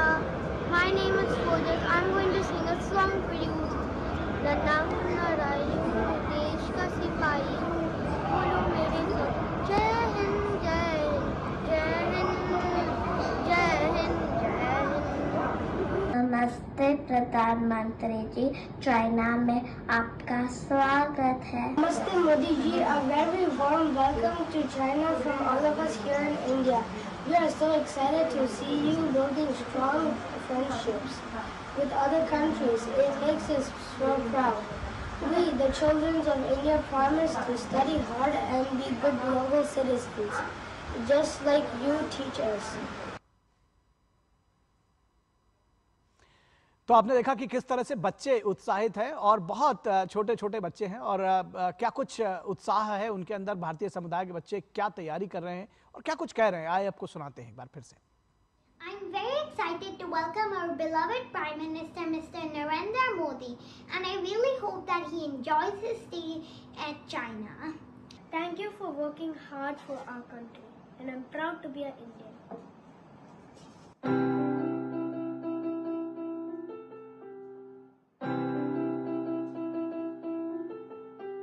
This visit promises stronger educational ties, more exchange programs, and new opportunities for us to learn, to grow, and to collaborate with our peers in India and in China. I'm very proud to be an Indian, and a warm welcome to our Prime Minister, Mr. Modi ji. I'm a proud Indian. Thank you for making India a clean, strong, and a respected country in our world. जी, निश्चित तौर पर तो ये जो बच्चों का उत्साह था वो देखने लायक था, और हो भी क्यों ना, प्रधानमंत्री नरेंद्र मोदी जो भारत के ही नहीं बल्कि दुनिया के लोकप्रिय नेताओं में से हैं, तो भारतीय प्रधानमंत्री अगर भारतीयों के बीच में वहां पहुंच रहे हैं तो जाहिर तौर पर खुशी का एक माहौल है, और वो रिफ्लेक्शन जो है बच्चों के चेहरों पर भी दिखाई देता है। फिलहाल एससीओ की बार हम लगातार चर्चा कर रहे हैं कि एससीओ बना क्यों, एससीओ का उद्देश्य क्या है, इन सारे विषयों पर बातचीत हो रही है। और एससीओ का दरअसल उद्देश्य क्या है, ये जया हमारे साथ जुड़ी हुई वीडियो वॉल से वो आपको विस्तार से समझाएगी। तो यकीनन यहाँ पर पीएम मोदी एससीओ शिखर सम्मेलन में हिस्सा लेने के लिए पहुंच चुके हैं, और वहां पहुंचते ही उन्होंने ट्वीट भी किया है कि एससीओ शिखर सम्मेलन में होगा गहन विचार विमर्श। तो कैसे होगा ये विचार विमर्श, क्या कुछ उद्देश्य हैं एससीओ के, आइए समझते हैं। आपसी विश्वास, मित्रता और अच्छे पड़ोसी की भावना को कैसे और ज्यादा मजबूत किया जा सकता है। एससीओ में हम ये देखेंगे विभिन्न क्षेत्रों के सदस्य राज्यों के बीच एक प्रभावी सहयोग को यहां पर प्रोत्साहन मिलता है। राजनीति की बात करें, व्यापार, अर्थव्यवस्था, विज्ञान की बात करें, प्रौद्योगिकी की बात करें, संस्कृति, शिक्षा, ऊर्जा, परिवहन, पर्यटन, पर्यावरण, तमाम ऐसे मुद्दे हैं इस वक्त जो बेहद महत्वपूर्ण है और इन पर कैसे हम और ज्यादा विचार विमर्श कर सकते हैं, एससीओ में होगा। शांति, सुरक्षा और स्थिरता को संयुक्त रूप से हम कैसे सुनिश्चित कर सकते हैं। शांति, यहां सुरक्षा की बात हो रही है और स्थिरता की बात हो रही है जो इस वक्त बेहद महत्वपूर्ण है। लोकतांत्रिक, निष्पक्ष और तर्क संगत राजनीतिक और आर्थिक अंतर्राष्ट्रीय व्यवस्था को यहां पर बढ़ावा देने की बात हो रही है, जहां पर संरक्षणवाद बढ़ रहा है। अब विस्तारवादी नीति की जगह विश्वास की जो नीति है जिसका लगातार भारत इसका पक्षधर रहा है, कैसे इसको एससीओ में और ज्यादा बढ़ावा मिलेगा ये देखने की बात होगी। तो एससीओ के उद्देश्य में कैसे वसुधैव कुटुंबकम के जिस नीति के साथ भारत आगे बढ़ रहा है, कैसे उसकी एक और झलक, मजबूत झलक यहां पर एससीओ समिट में नजर आएगी, ये आप देखेंगे। आगे हम बात करते हैं कि कैसे एससीओ इतना अहम आज एक संगठन बन चुका है। आज जब हम बात करते हैं क्षेत्रीय सुरक्षा की, बात करते हैं हम सांस्कृतिक आदान प्रदान के, इस लिहाज से एससीओ बहुत ही महत्वपूर्ण हो जाता है। किस तरह से एससीओ समिट में जो तमाम सदस्य देश इस वक्त एकजुट होंगे वो यहां पर चर्चा करते हुए नजर आएंगे। बात होगी क्षेत्रीय सुरक्षा की, बात होगी आतंकवाद की, बात होगी उग्रवाद और सीमा सुरक्षा में सहयोग की। आर्थिक लाभ, व्यापार इसकी बहुत ही महत्वपूर्ण कड़ी है। व्यापार, निवेश और ऊर्जा सहयोग को बढ़ाने के लिए यहां पर विभिन्न सदस्य देश एक साथ आ रहे हैं और विभिन्न अवसरों को उन्हें दिया जाएगा। भू राजनीतिक प्रभाव, एशिया में भारत की स्थिति मजबूत इस वक्त होती हुई साफ तौर पर दिख रही है। जिस तरह से ग्लोबल साउथ की एक मुखर आवाज बनकर भारत इस वक्त उभर रहा है, उसकी झलक भी इस एससीओ समिट में साफ तौर पर नजर आएगी। कनेक्टिविटी, प्रधानमंत्री नरेंद्र मोदी का हमेशा जोर कनेक्टिविटी पर होता है। कनेक्टिविटी बढ़ेगी तभी रोजगार बढ़ेगा, विकास बढ़ेगा। क्षेत्रीय परिवहन और बुनियादी ढांचा परियोजनाओं में कैसे और ज्यादा भागीदारी को बढ़ावा मिल सकता है, कनेक्टिविटी इसकी एक अहम कड़ी है। सांस्कृतिक आदान प्रदान, सदस्य देशों के साथ सांस्कृतिक और जनसंपर्क बढ़ाने की यहां पर बात हो रही है। भारत की सॉफ्ट पावर, भारत की कलाएं और संस्कृति और पीपल टू पीपल कनेक्ट इसका एक अहम कड़ी है।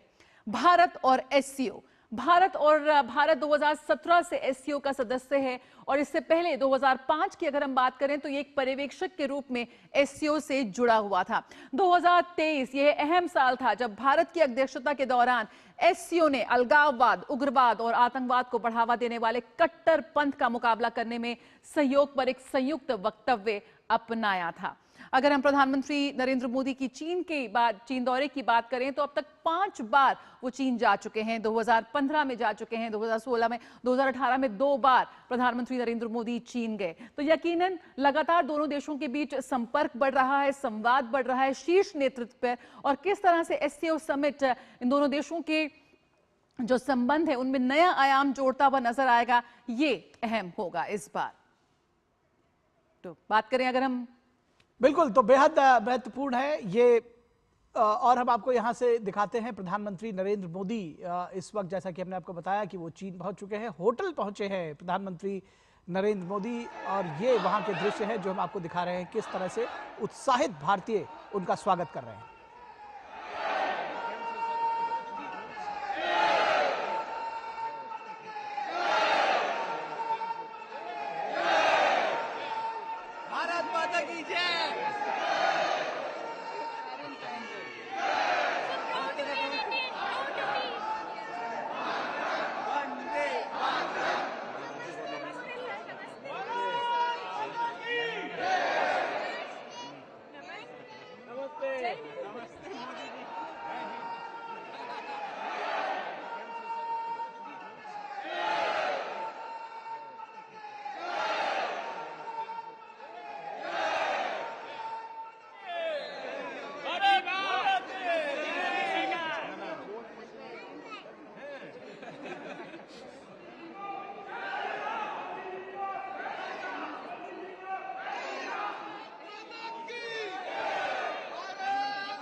भारतीय नृत्य की झलक देखकर यकीनन आपके अंदर भी एक अलग तरह का उत्साह और जोश भर जाता है। तो बहुत ही शानदार तरीके से यहाँ पर प्रधानमंत्री का पारंपरिक भारतीय अंदाज में स्वागत हुआ है। निखिल, यहाँ पर भारतीय वाद्य यंत्रों को बजा रहे हैं ये चीनी कलाकार, और जिस तरह से भरतनाट्यम और ओडिसी की बेहद खूबसूरत प्रस्तुति, यकीनन सब वाह वाह कर रहे हैं।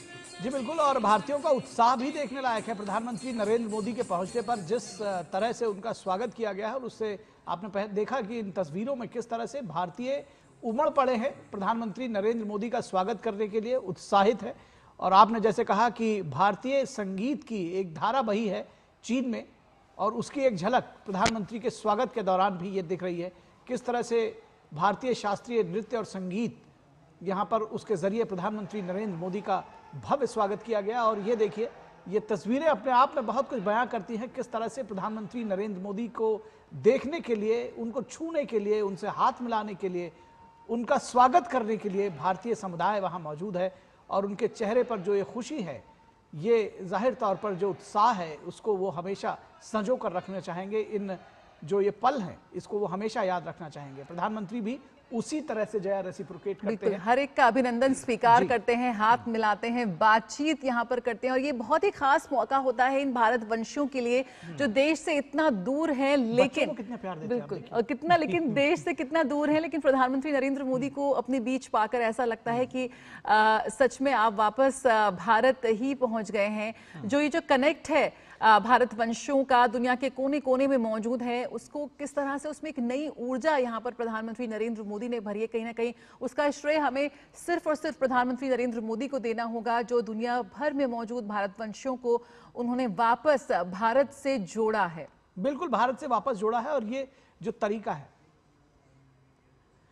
और जी, और इस पूरे विषय पर बातचीत करेंगे। हमारे साथ खास मेहमान भी जुड़ी हुई हैं, डॉक्टर रश्मिनी कोपरकर हमारे साथ जुड़ी हुई हैं। डॉक्टर रश्मिनी, ये तस्वीरों के विषय में अगर हम कुछ बात करें, जिस तरह से आप देखते हैं कि ये एक प्रधानमंत्री नरेंद्र मोदी के 2014 में प्रधानमंत्री बनने के बाद ये एक नया ट्रेंड हमने देखा है। ऐसा नहीं है कि जो भारतीय हैं वो प्रसन्न नहीं होते होंगे, जाहिर तौर पर उसके पहले भी होते होंगे, लेकिन जिस तरह से उनको एक अवसर भी मिला है अपनी भावनाओं को एक मूर्त रूप देने का, और जो उत्साह, जो उमंग प्रधानमंत्री जब पहुंचते हैं वो दिखाते हैं, और जो कनेक्ट दिखता है, कितना बड़ा बदलाव आप देख रहे हैं, क्या कैसे देखेंगे, कैसे परिभाषित करेंगे इसको? जी बिल्कुल। अगर विदेश नीति में देखा जाए तो लीडरशिप का बहुत बड़ा योगदान होता है। और हमारे प्रधानमंत्री जी की जो पर्सनालिटी है, जिस तरह से वो जाते हैं, अपने शोल्डर पे एक भारतीय होने की आइडेंटिटी लेके जाते हैं, उनके पहनावे में, उनकी बोली में, उनके हर चीज में हमें वो भारतीयता दिखाई देती है। और इसलिए जो भारतीय समुदाय के, भारतीय मूल के लोग दूसरे देशों में रहते हैं, उनसे वो काफी ज्यादा कनेक्ट कर पाते हैं। और किसी भी देश में उनका जब दौरा होता है तो भारतीय समुदाय के लोगों की एक विशेष कार्यक्रम रखा जाता है और उनसे मिलने की पीएम की कोशिश होती है। और इस तरह के सांस्कृतिक कार्यक्रम बहुत सुंदर तरीके से जो यहाँ पे पेश हो रहे हैं, ये जो भारत की जो एक सॉफ्ट पावर को दर्शाते हैं। और जैसा कि मैंने कहा था कि सिर्फ चीन में नहीं, जितने भी देश एससीओ में हैं, वो सारे देशों में इस तरह की एक लोकप्रियता दिखाई देती है। ये सारे देशों में हिंदी पढ़ी जाती है, भारत के ग्रंथ पढ़े जाते हैं, इंडोलॉजी की पढ़ाई होती है यहाँ की यूनिवर्सिटीज में, यहाँ के छात्र भारत के बारे में पढ़ना चाहते हैं। हिंदी फिल्में बहुत ज्यादा पॉपुलर है, गाने पॉपुलर हैं। चाइना में भी अगर हम देखेंगे, दंगल जैसी फिल्म काफी बेहद पॉपुलर वहां पे हुई थी। इसी के साथ साथ अंतर्राष्ट्रीय योग दिवस भी जो हमारे प्राइम मिनिस्टर ने जिसकी पहल की थी, उसे भी बहुत जोरों शोरों से और बड़े अभिमान के साथ ये सारे देशों के, जरूरी नहीं कि सिर्फ भारतीय मूल के लोग जो वहां पे जो हमारे डायस्पोरा कम्युनिटीज है वही नहीं, हालांकि इन देशों के नागरिक भी इसमें बढ़ चढ़ के हिस्सा लेते हैं। बिल्कुल, हम तस्वीरों में देख रहे डॉक्टर रश्मिनी कि यहाँ पर चीनी कलाकार जिस तरह से उन्होंने भारतीय नृत्य को, संगीत को आत्मसात किया है, वो बेहद खास है। क्योंकि उड़ीसी नृत्य, भरतनाट्यम, भारतीय वाद्य यंत्रों पर चीनी कलाकार इस वक्त यहाँ पर उन्होंने अपनी प्रस्तुति दी। तो ये भारतीय सॉफ्ट पावर की ही ताकत है जिसको वैश्विक मंच पर एक ब्रांड इंडिया को, जिसको प्रधानमंत्री नरेंद्र मोदी ने मजबूती दी है। जी बिल्कुल। और भारतीय सांस्कृतिक केंद्र इन सारे देशों में बहुत एक्टिव है। वो भी वहां पे इस तरह के क्लासेस, तबला के क्लासेस हो, कथक हो, ओडिसी नृत्य हो, भरतनाट्यम, और वहाँ की बालिकाएं, वहाँ के बालक उनको सीखना चाहते हैं और भारतीय पहनावा पहन के, हाथों में मेहंदी हिना लगा के, उस तरह की ज्वेलरी पहन के वो बहुत इन सब चीजों का आयोजन किया जाता है। और भारत की विशेषता है, जैसा कि मैंने कहा कि कल्चरल रिलेशंस पे हमने बल दिया है एससीओ के तहत, और वाराणसी को जो है हमने एससीओ की पहली कल्चरल कैपिटल के तौर पे घोषित किया था।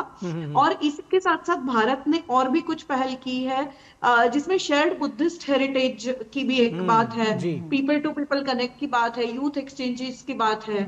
ये सारी चीजों में एससीओ कंट्रीज में बहुत सहयोग दिखाई देता है। निश्चित तौर पर भारत की जो परंपरा है, सभ्यता है, संस्कृति है, वो बहुत रिच है और वो जाहिर तौर पर इस तरह के अवसरों पर दिखाई देती है। और जो कनेक्ट प्रधानमंत्री नरेंद्र मोदी करते हैं, जो उनका अपना अंदाजे बयां है और जो उनका तौर तरीका है, वो भी बहुत अद्भुत है। प्रधानमंत्री जिस तरह से लोगों से कनेक्ट करते हैं वो भी देखने लायक होता है। फिलहाल हम आपको बताएं कि प्रधानमंत्री नरेंद्र मोदी के चीन दौरे को लेकर भारतीय समुदाय में काफी उत्साह है और भारतीय समुदाय प्रधानमंत्री नरेंद्र मोदी की प्रेरणा से चीन में योग प्रशिक्षण का कार्य कर रहा है। इसके साथ ही भारत से बीजिंग गए संबंधी भी पीएम मोदी से मिलने के लिए उत्सुक है। हमारे प्रधानमंत्री नरेंद्र मोदी एससीओ समिट में हिस्सा लेने पहुंच रहे हैं। जिस तरह की उनकी छवि है विश्व में एक मजबूत नेता की, तो यहाँ पर भारतीय समुदाय के साथ साथ चीन का समुदाय भी उनको सुनने के लिए बेसब्र है, सुनना चाहता है कि भारत किस तरह की बात करता है, भारत के प्रधानमंत्री क्या कहते हैं। तो एक बहुत बड़ा अवसर है यहाँ पर रहने वाले लोगों के लिए। योगा जैसा कि चाइना में बहुत ज़्यादा पॉपुलर हो रहा है, यहाँ 1 करोड़ से ज़्यादा लोग भी प्रैक्टिस करते हैं। इसका पूरा क्रेडिट हमारे माननीय पीएम मोदी जी को जाता है, जिन्होंने योग दिवस को इनिशिएट किया और आज की डेट में पूरी दुनिया योग कर रही है। प्रतिवर्ष 21 जून को जब मोदी जी योग करते हैं, उसको पूरी दुनिया देखती है और उसके और अवेयरनेस आती है और जागरूक होते हैं, जिससे योग करने से लोगों को हेल्थ बेनिफिट मिल रहे हैं, मेंटल बेनिफिट मिल रहे हैं और लोग अब चाइना से और हर देश से वापस भारत जाना चाहते हैं, योग की प्रैक्टिस करना चाहते हैं, उसको डीपली सीखना चाहते हैं, जिसकी वजह से योग के प्रति योग से और रोजगार भी मिल रहा है और ऑफ कोर्स हेल्थ तो अच्छी हो ही रही है। तो इसका पूरा क्रेडिट हमारे मोदी जी को है। मोदी जी की प्रेरणा से मेरे साथ बहुत जो इकट्ठे हो गए और हमारा अच्छा समूह है और हम हर जगह काम करते हैं। जहाँ पर भी लोग बुलाते हैं, हम पहले जैसे बच्चों का खेलने का स्थान हो, मंदिर हो, गंगा जी हो, मतलब हमारा काम है कि हम सब जानते हैं कि ये स्वच्छ गंगा अभियान से ये, तो हर जगह हमें बुलाते हैं लोग और हम अच्छा। और मोदी जी का धन्यवाद है, उनकी प्रेरणा से ही मेरे साथ लोग जुड़े हैं और तब हम ये काम कर सके। आज मैं बहुत खुश हूँ कि मैं उनको मिल रही हूँ। उन्होंने ही महिलाओं को सशक्त बनाए, अच्छी प्रेरणा दी है और इसलिए हम ये काम कर पाते हैं। तो बिल्कुल किस तरह से पीपल टू पीपल कनेक्ट और ये जो सांझी संस्कृति है, जो हमारी विरासत है, कैसे विभिन्न देशों के साथ भारत की संबंधों को और भी मजबूती प्रदान कर रही है, इसी की एक बहुत ही खूबसूरत झलक देखी हमने। और ये तमाम जो लोग इस वक्त हम जिन्हें सुन रहे थे, कितना उत्साह है और कैसे आज ये हमारी संस्कृति, हमारी सॉफ्ट पावर ना सिर्फ दोनों देशों को जोड़ रही है बल्कि रोजगार और आर्थिक व्यवस्था में भी और दोनों देशों की अर्थव्यवस्था में भी अपना अहम रोल अदा कर रही है। बिल्कुल निश्चित तौर पर एक अहम रोल अदा कर रही है। और यहाँ पे रुकेंगे एक छोटे से ब्रेक के लिए, जल्द हाजिर होते हैं एससीओ शिखर सम्मेलन पर खास पेशकश इस वक्त आप देख रहे हैं।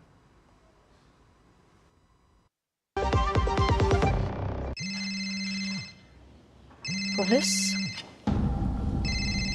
मिस सीमा जी, अभी पुलिस स्टेशन आई है।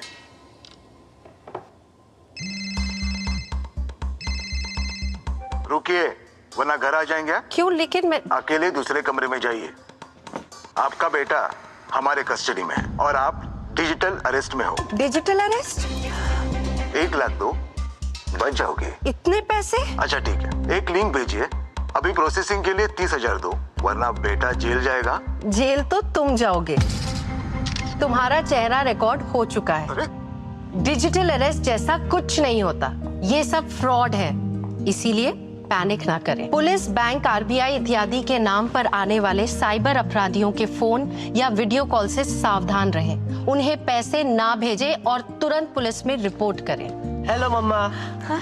आरबीआई कहता है जानकार बनिए, सतर्क रहिए। वाह यार, क्या सही हुआ आप। मेरा भी मन करता है कुछ करने का। मन करता है तो करो, घर की चीजों से टाइम ही नहीं मिलता और हूँ सिर्फ 10वीं पास। आप LIC की बीमा सखी योजना के साथ जुड़ सकती हो।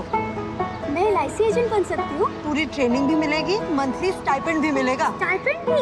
ऊपर से कमीशन अलग। LIC बीमा सखी योजना से जुड़ने के लिए अपनी नजदीकी LIC शाखा से संपर्क करें। LIC बीमा सखी योजना, अपनी शुरुआत अपने हिसाब से।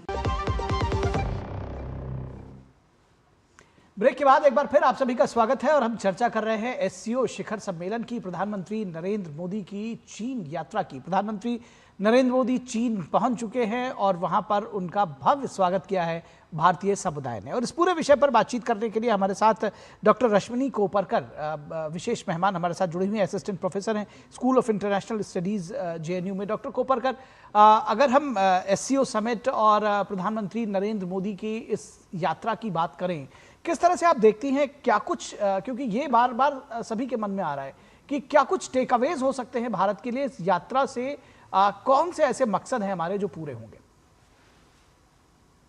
जी, जैसा कि मैंने कहा, इसके 3 लेवल्स है जिसके लिए ये एक विजिट इम्पोर्टेंट है। सबसे पहली बात, जो भारत और चीन के बीच के द्विराष्ट्रीय संबंध है, 7 साल बाद मोदी जी चीन में जा रहे हैं। इसके पहले 2015 इसमें मैं ये भी जोड़ दूं, इसमें मैं ये भी जोड़ दूं कि क्या इस यात्रा के कुछ संदेश भी हैं जो पूरे दुनिया में जाएंगे, सभी के लिए हैं ये? जी जी जी जी, जी। तो इसमें देखने वाली बात यह है कि चीन के साथ जो हमारे संबंध सुधरते हुए दिख रहे हैं, 2020 में गलवान घाटी में जो कुछ भी हुआ था, उसके बाद जो बिल्कुल कॉन्फ्रंटेशनल उस तरह का एक संबंध हो गया था। So from confrontation to cooperation, अभी संबंधों में एक उस तरह का एक डेवलपमेंट दिखाई दे रहा है, और जिसके लिए दोनों तरफ से दोनों पक्ष इसके तरफ एक पॉजिटिविटी और वार्मथ के साथ देख रहे हैं। अपने खुद के जो घरेलू विकास लक्ष्य है, हमारे जो आर्थिक जो गणित है, जिस तरह का विकास दर हम चाहते हैं, और इसमें एक ट्रेड और इन्वेस्टमेंट की महत्वपूर्ण भूमिका है, और जिसके लिए ये साझेदारी बहुत महत्वपूर्ण साबित हो सकती है चीन के साथ हमारे व्यापार। कुछ एक्सपोर्ट्स पर चीन ने रोक लगाई थी, जैसे रेयर अर्थ मेटल्स हो गए या जो टनल बोरिंग मशीन्स है, इस तरह के। अभी जब वांग यी आए थे भारत में तो उन्होंने ये रोक हटाने की बात की है, तो उस बात को आगे लेके जाया जा सकता है। और एक ग्लोबल परिप्रेक्ष्य में अगर देखा जाए तो जिस तरह के टैरिफ्स भारत पर लगे हैं, यूएस के प्रेसिडेंट ट्रंप के एडमिनिस्ट्रेशन के थ्रू, अभी हम 50% टैरिफ का सामना कर रहे हैं, और चीन भी अपने आप में 30% टैरिफ्स का सामना कर रहा है। इस बीच में चीन ने, चीनी एम्बेसडर जो यहाँ पे है, उन्होंने एक स्टेटमेंट भी जारी किया था कि इस कठिन घड़ी में हम भारत के साथ हैं। इसमें हमें ये भी देखना है कि रशिया के राष्ट्राध्यक्ष पुतिन भी अभी तियानजिन में मौजूद है, और उनके साथ भी मोदी जी का वार्तालाप होगा। और प्रेसिडेंट पुतिन के साथ एक बहुत अच्छे संबंध, इवन उनका जो एक पर्सनल रेपो माना जाता है, वो भी बहुत अच्छा है। और उनके साथ लगातार पिछले कुछ समय से फोन कॉल्स भी चल रहे हैं। अभी हमारे विदेश मंत्री भी मॉस्को से होके आए हैं, तो उनके साथ क्या बात होती है, इस पे भी सबकी नजर रहेगी। बिल्कुल। डॉक्टर रश्मिनी, आपने व्यापार का जिक्र किया। भारत और चीन के बीच करीब $127 बिलियन का यहाँ पर व्यापार है, लेकिन कहीं ना कहीं इसमें जो संतुलन है वो चीन के पक्ष में है। तो किस तरह से आप देखते हैं कि ये यात्रा भारत के लिए आर्थिक नए अवसर खोलती नजर आएगी, और जिस प्रतिस्पर्धा की बात कर रहे हैं वो प्रतिस्पर्धा क्या सहयोग में तब्दील होती दिख रही है आपको?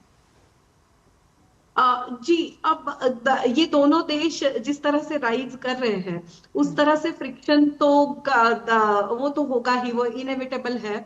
और खास करके जिस तरह के आर्थिक लक्ष्य हमने रखे हैं, और चीन भी जिस तरह का एक राइज हुआ है पिछले कुछ समय से, तो ये कंपटीशन तो दिखाई देगा। और ट्रेड के साथ सिर्फ भारत ही नहीं, दुनिया के काफी ऐसे देश हैं जिनके साथ चाइना के जो व्यापारी संबंध है, उसमें चाइना के पास सरप्लस है, क्योंकि चाइना पिछले कुछ समय से अगर देखा जाए तो एक मैन्युफैक्चरिंग हब बना हुआ है, और बहुत सारे ऐसे नीश एरियाज है जहां पे चाइना का अपर हैंड है, अगर यूएस के साथ भी देखा जाए। इसीलिए यूएस भी चाइना पे जो टैरिफ लगाया है वो भारत की तरह नहीं बढ़ा रहा है, उसको 30% पे ही रखा है। तो चीन के पास अपर हैंड तो है, लेकिन इन सब विषयों में जो हमारे प्राइम मिनिस्टर की जो एक जो फाइनेंस या ट्रेड पॉलिसी जो रही है, उसमें सबसे पहले हमने आत्मनिर्भरता पे बल दिया है।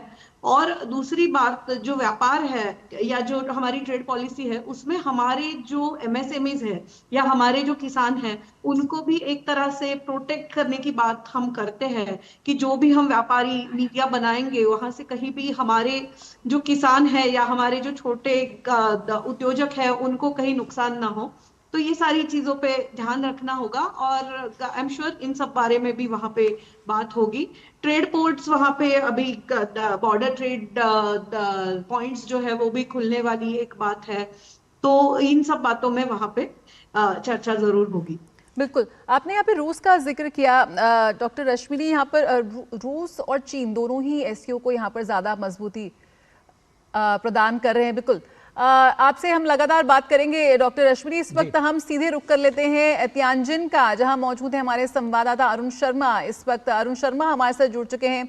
अरुण, यहाँ पर प्रधानमंत्री पहुंच चुके हैं और काफी जोश के साथ उनका स्वागत हुआ। सबसे पहले तो यही जानना चाहेंगे, वहां मौजूद जो भारतवंशी हैं, काफी शानदार उन्होंने वेलकम दिया पीएम को। कितना उत्साह है और कितने आशान्वित लग रहे हैं पीएम को अपने बीच पाकर? देखिए, जहाँ तक उत्साह की बात की जाए चाइना के अंदर, तो लाजमी है कि उत्साह काफ़ी ज़्यादा होगा, because prime minister Narendra Modi एक लंबे अंतराल के बाद में चाइना में विजिट कर रहे हैं। सेकेंड इंपॉर्टेंट पॉइंट, जो इंडियन डायस्पोरा है उसकी भी काफ़ी ज़्यादा उम्मीदें हैं इस विजिट को लेकर के प्राइम मिनिस्टर नरेंद्र मोदी की, क्योंकि इस बात को आप समझिए कि जब prime minister Narendra Modi China में आए हैं तो एक तरह से जो कल्चरल लिंकेजेस है या फिर जो हमारे जो कल्चरल टाइज़ है या फिर जो पीपल टू पीपल टाइज़ हैं, वो एक तरह से काफ़ी ज़्यादा रिवाइटलाइज होते हुए दिखाई देंगे। उम्मीदें ये भी चल रही हैं, क्योंकि हम जानते हैं इस बात को कि ये बात इस समय पर मीडिया रिपोर्ट्स पे तो हमने देखा ही है, लेकिन कई सारी जो सोर्सेज हैं वो भी कह रहे हैं कि हो सकता है कि जो फ्लाइट ऑपरेशंस हैं उसको वापस से रिवाइव किया जाए इंडिया और चाइना के बीच में। साथ ही साथ जो ट्रैवल है बेसिकली उसको कैसे और सुगम बनाया जा सके भारत और चाइना के बीच में, उस बात पर भी फोकस होता हुआ दिखाई देगा। तो जाहिर सी बात है, प्राइम मिनिस्टर नरेंद्र मोदी का यहाँ पे काफ़ी गर्मजोशी के साथ में स्वागत हुआ जब वो तियानजिन में यहाँ चाइना में पहुंचे हैं, और जब वो SCO में शिरकत करेंगे तो जाहिर सी बात है भारत की बात को रखेंगे और इस मल्टीलैटरल प्लेटफॉर्म पर कई बड़े मुद्दे वो रखेंगे। इससे पहले भी हम जानते हैं वो कि सिक्योर नाम का मंत्र दे चुके हैं। जहाँ तक सिक्योरिटी की बात की जाए, सिक्योर का मतलब सिक्योरिटी, इकोनॉमिक, कनेक्टिविटी, तो इस तरह के जो एक उन्होंने जो मंत्र दिया था जो जब भारत के पास SCO की चेयरमैनशिप थी, तो जाहिर सी बात है उसको कैसे अब एक्सटेंड करते हैं यहाँ से और कैसे पीपल टू पीपल को कनेक्ट को बढ़ावा दिया सके, साथ ही साथ मल्टीलैटरल प्लेटफॉर्म पर कैसे भारत की आवाज़ को बुलंदी के साथ रखा जा सके। जहाँ तक आतंकवाद की बात आती है तो उस पर सबकी निगाहें रहेंगी। बिल्कुल, अगर जब हम, जैसा कि आपने कहा कि मीडिया रिपोर्ट्स बहुत कुछ कहती है और बदलते हुई जियोपॉलिटिक्स के बीच में प्रधानमंत्री नरेंद्र मोदी वहाँ पहुँचे हैं, तो बहुत सारी उम्मीदें भी हैं। इस कूटनीतिक दिशा में किसी तरह का बदलाव देखने को मिल सकता है? क्या कुछ बदलाव हो सकता है? क्या जो भारत और चीन के संबंध है, जाहिर तौर पर इसमें एक पॉजिटिव एंगल जुड़ता हुआ नजर आ रहा है, कैसे देखते हैं? देखिए, उम्मीदें यही हैं। जो हम लोकल न्यूज़पेपर्स की बात करें चाइना के अंदर, वो भी कह रहे हैं कि रिवाइटलाइज होते हुए दिखाई देंगे, एक तरह से बदलाव आता हुआ दिखाई देगा। और जो प्राइम मिनिस्टर नरेंद्र मोदी जब चाइना के दौरे पर हैं तो केवल चाइना के साथ नहीं, हम अगर देखें तो जो एक तरह से देखा जाए तो इस मल्टीलैटरल प्लेटफॉर्म के ऊपर प्राइमरीली सेंट्रल एशियन कंट्रीज भी है, तो उनके साथ कैसे एक तरह से लिंकेजेस को और दुरुस्त और बेहतर किया जा सके, क्योंकि हम जान सकते हैं कि सेंट्रल एशियन कंट्रीज भारत के लिए काफ़ी ज़्यादा इंपॉर्टेंट रहती है कनेक्टिविटी के लिहाज से, एक मार्केट के लिहाज से, एक बड़ा मार्केट के तौर पर भारत सेंट्रल एशियन कंट्रीज को भी देखता है। दूसरा प्राइमरी पॉइंट ये भी है यहाँ पर कि इस बात को हम जानते हैं कि बिकॉज ऑफ US टैरिफ्स जो दुनिया भर की सप्लाई चेन है वो काफ़ी डिसरप्ट हो रही हैं। लोग जो एक्सपोर्टर्स हैं वो नई नई डेस्टिनेशन को तलाश रहे हैं कि आखिरकार क्या क्या नए डेस्टिनेशंस हो सकते हैं। तो इस विजिट के ऊपर जैसा कि अभी पूछा गया कि पीपल टू पीपल में कितना उत्साह है, तो इन पीपल टू पीपल टाइज के अंदर या फिर जो एक तरह से डायस्पोरा है, इसके अंदर बिजनेस कम्युनिटी एक बहुत इंपॉर्टेंट रोल प्ले करती है और इसमें एक्सपोर्टर्स जो होते हैं बहुत इंपॉर्टेंट रोल प्ले करते हैं। ये एक्सपोर्टर्स इसलिए इस विजिट को काफ़ी कीनली ऑब्जर्व कर रहे हैं कि इनके लिए एक्सपोर्ट करना या फिर अपने सामान को या फिर कहीं से इंपोर्ट करना कहाँ से आसान होने जा रहा है। आज की तारीख में अगर हम लोग US को कोई भी सामान, कोई टेक्सटाइल्स एक्सपोर्ट करता है, गारमेंट्स को एक्सपोर्ट करता है, तो वहाँ तो 50% टैरिफ लग रहा है इस समय पर, उसके बाद एडिशनल टैक्सेस लगते हैं। एक सामान जो कंटेनर भर के जब जाता है एक देश से दूसरे देश में, है, उसमें इंश्योरेंस की लॉजिस्टिकल कॉस्ट भी होती है, तो एक तरह से कॉस्ट काफी ज्यादा बढ़ गई है। तो क्या भारत, प्राइम मिनिस्टर मोदी जब यहाँ चाइना में होंगे तो क्या नए मार्केट्स को हम लोग एक्सेस कर पाएंगे, क्या नए मार्केट्स को एक तरह से बिल्डअप कर पाएंगे जहां पर हमारे एक्सपोर्टर जो कम्युनिटी है उनको फायदा हो सके, तो उस बात पर भी काफी ज्यादा फोकस रहता हुआ दिखाई देगा। बिल्कुल, यहाँ पे अरुण, जहाँ पे टैरिफ का आपने जिक्र किया, तो इस टैरिफ के बीच, टैरिफ वॉर के बीच चीन ने भारत के साथ समर्थन दिखाया और एकता दिखाई। एक जो नई शुरुआत की हम बात कर रहे हैं, कहीं ना कहीं उसकी झलक साफ तौर पर नजर आ रही है, जहां पर हम कॉम्पिटिटर से आगे बढ़ते हुए एक सहयोग की बात कर सकते हैं। और साथ ही किन नए क्षेत्रों की जिक्र आपने किया, जैसे वहां पर चीनी मीडिया में, चीनी अखबारों में भी प्रधानमंत्री की विजिट को लेकर काफी उत्साह है और काफी कुछ लिखा जा रहा है। उस लिहाज से अगर हम बात करें तो देखिए किन नए सेक्टर्स पर फोकस रह सकता है। देखिए, prime minister Narendra Modi clearly जो एक प्रोमिनेंट सेक्टर पर फोकस कर रहे हैं वो है आर्टिफिशियल इंटेलिजेंस एंड सेमीकंडक्टर्स। अगर आप प्राइम मिनिस्टर मोदी की जापान की यात्रा भी देखेंगे तो वहां भी पाएंगे कि जो एक प्रोमिनेंट ब्रॉड थीम था प्राइम मिनिस्टर मोदी की विजिट का, वो सेमीकंडक्टर्स को लेकर के था, क्योंकि सेमीकंडक्टर्स है वो जो रेयर अर्थ मिनरल है, अब जो नेक्स्ट डेकेड पूरा है वो उसी पर फोकस करने वाला है। आपको याद होगा, एक ब्रॉडर कॉन्टेक्स्ट को समझने की कोशिश करें, जब यूएस ने पहली बार इस साल चाइना के ऊपर टैरिफ को इंपोज किया था, चाइना ने कुछ नहीं किया था, उन्होंने खाली इतना कहा था कि अपने रेयर अर्थ मिनरल हैं उनको रेस्ट्रिक्ट कर देंगे। तो जाहिर सी बात है, उसके बाद हमने देखा कि यूएस भी काफी हद तक बैकफुट पे चले गया है। तो हम इस बात को जानते हैं कि रेयर अर्थ मिनरल एक ऐसी चीज है जो इस पूरे नेक्स्ट डेकेड को ड्राइव करता हुआ दिखाई देगा। एनवीडिया जैसी जो कंपनी है, जो कि यूएस की टॉप नॉच कंपनी है, वो एक तरह से सेमीकंडक्टर पर देखिए कि उसके स्टॉक्स कितने ऊपर जा रहे हैं। आज भी जब यूएस ने टैरिफ्स को लगाया है तो सेमीकंडक्टर और रेयर अर्थ मिनरल को उसने उसमें से बाहर कर दिया, नहीं उस पर कोई रेस्ट्रिक्शन नहीं, उस पर कोई टैरिफ नहीं लगाएगा, बिकॉज यूएस खुद चाहता है कि उसको सस्ते के अंदर सस्ते में एक तरह से सेमीकंडक्टर्स और रेयर अर्थ मिनरल मिलते हुए दिखाई दे।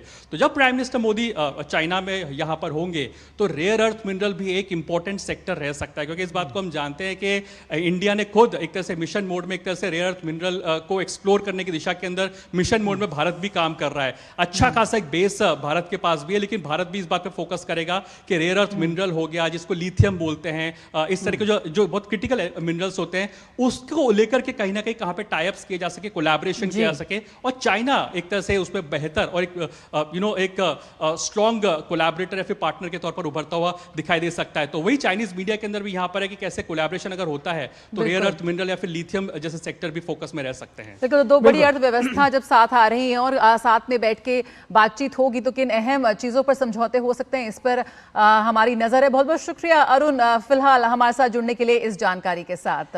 बिल्कुल, और अब इस जो चर्चा है, हमारी जो विशेष प्रसारण है, उसमें फिलहाल इतना ही, लेकिन आगे की जो बुलेटिन है उसमें हम प्रधानमंत्री नरेंद्र मोदी की इस यात्रा के बारे में आपको ताज़ा अपडेट्स भी देते रहेंगे, इससे जुड़ी हुई खबरों पर मंथन और चर्चा भी करते रहेंगे। डॉक्टर रश्मिनी कोपरकर हमारे साथ जुड़ी हुई थी, उनका बहुत शुक्रिया हमारे साथ जुड़ने के लिए। और हमारे इस कार्यक्रम एससीओ शिखर सम्मेलन रणनीति संवाद और संदेश में बस इतना ही। हमारी पूरी टीम को दीजिए इजाजत। नमस्कार।